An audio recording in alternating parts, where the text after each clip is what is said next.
So there's a lot of talk on the internet about this new movie that's come out called The Sound of Freedom. Starring Jim Caviezel, this movie was released on America's Independence Day, July 4th.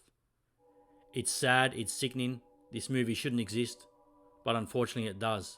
And the people that made this movie and starred in this movie and contributed to this film, they're really blowing the lid off something that is very, very sickening, very heart-wrenching. Check out the trailer.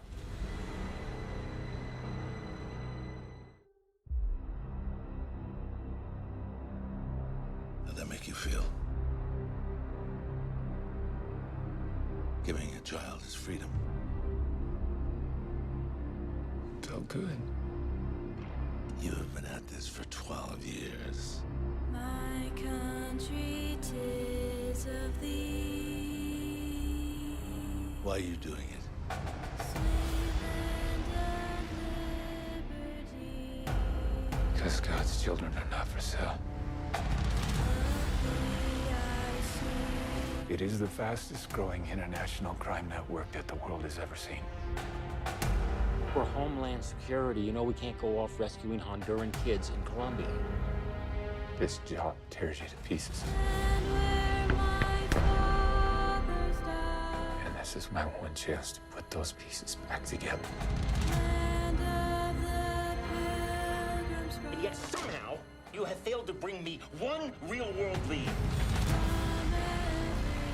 It's over, Tim.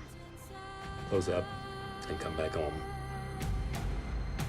So you quit your job and you go and rescue those kids. Let freedom ring.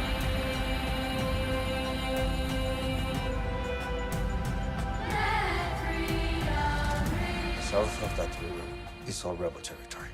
No one goes in. What if this was your daughter?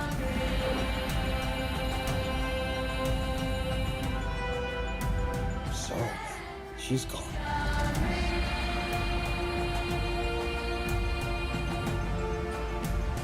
Let freedom ring.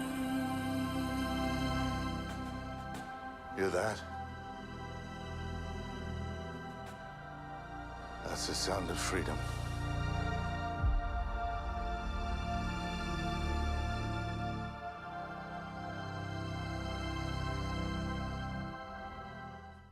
That movie trailer should give you chills. It gave me chills the first time I saw it. Now I can't wait to get out and see this movie when it comes to cinemas in Australia. Now Jim Caviezel is the actor, the star of the movie, that's portraying real life Tim Ballard. For those of you who don't know Tim Ballard, he's the hero that spent 12 plus years of his life rescuing innocent children from these child trafficking rings, from these child trafficking networks, risking his own life to do so and sacrificing many years with his own family to go out and save these kids. Now, Angel Studios is based in Utah. This is not a Hollywood film. This is made by a company called Angel Studios. Now, Utah should build a bloody statue of Tim Ballard to represent the work he's done. Somebody give this man a Nobel Peace Prize. Somebody build a statue after this man. He is a damn patriot and a damn good man. Here's Tim Ballard. People told me I was crazy to leave my government job to go do this, to privatize the rescue of children. How is that even possible? It's a new mold that we were trying to build about creating private-public partnerships. And the reason we did it was because this problem, I mean, this is the fastest growing criminal enterprise on the planet. By the millions, children are being taken and abused in the worst ways. And I recognize that unless we created a movement around it, That's it wasn't going to insane. go away. And the only way to create a movement is to create a vehicle where you can invite people to come in. That's what a nonprofit can do. That's what a private organization can do. We can invite people in and participate and build this movement. But it was new. It was a new concept. And some of the challenges have been to convince some of our government partners that this is a good model. And we can prove it. You know, before we could rescue 5 to 10 kids in one hit. Well, now it's up to, we can do 20, 30, 40. Why? Because we can attack it together. The government does what they do best. We do what we do best. The aftercare partners do what they do best. And together, it's explosive what can happen. And then we invite the people in. All the people of the world can rise up and play their role. And so it's been somewhat of a challenge, but We've broken through a lot of those barriers. Our Utah politicians have been great. Senator Hatch has helped us with a new bill that he got it passed in the Senate, working in the House, that formalizes exactly what I'm talking about, formalizing a fusion center where the private and public sectors come together to attack modern day slavery. And so we have made progress, and it's through people in the media. Fox 13 has been wonderful telling our stories, what Jim's doing for us now. It's about telling the story and providing the solution, the light. It's a light in the darkness, and inviting people to be part of that light. Amen. Tim Ballard, you're a damn good man. You're a patriot, Mr. Tim Ballard. Thank you for your work. But wait. CNN wants to attack your movie? CNN, whose viewership has gone down like the Titanic for the last 3 or 4 years. CNN wants to ridicule your movie and attack you. Oh man, that just makes me want to see this movie even more. These films are created out of moral panics. They're created out of bogus statistics. They're created out of fear. And with something like Sound of Freedom, it specifically is looking at QAnon concepts of these child trafficking rings that are run by the high-level elites. Tim Ballard joins me now. So, Tim, why is the media hating this movie?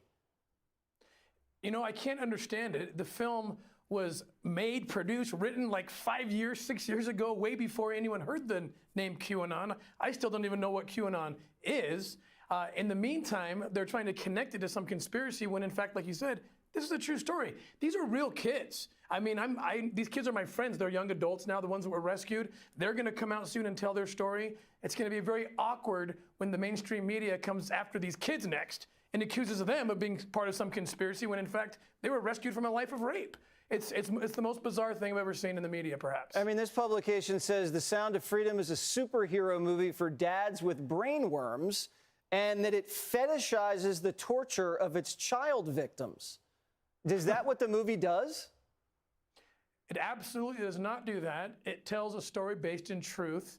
And, what I think is happening, Jesse, I think that the left and these media outlets, they don't want to have a discussion that this film is going to compel. A discussion about why 85,000 children showed up unaccompanied at the border and got released into the interior of a country that is the highest consuming country for child exploitation material on the planet. They don't want to talk about why these same publications are pushing an agenda to change the word pedophile to minor attracted persons in order to normalize sexual activity with children. I think that's what they're trying to avoid, and they know this film is going to shine a light on all of the things, all the atrocities happening to children, and so they have to discredit it by lying about it. Well, there you have it, ladies and gentlemen. That pencil neck on CNN is playing down and ridiculing The Sound of Freedom. So it doesn't get the tick of approval from CNN. So maybe I'll just stay home all night and watch CNN news reports, because I'm sure I'll get more factual, real-life data from that channel. I mean, it's not like the viewership of CNN has been sinking like the Titanic for the last 3 or 4 years. I mean, it's not like people aren't listening to CNN because they're so full of shite. I mean, it's not like I wouldn't let that guy from CNN babysit my kids. I'm sure I would. I'm sure I'd let him look after my children and babysit them. Maybe they can stay home all night and watch, I don't know, a documentary on Epstein Island together, or just watch the Disney Channel and hope Pee Wee Herman movies are showing that night. Or maybe I can not listen to CNN and listen to Mel Gibson instead. One of the most disturbing problems in our world today is human trafficking, and particularly the trafficking of children. Now, the first step in eradicating this crime is awareness. Go see Sound of Freedom.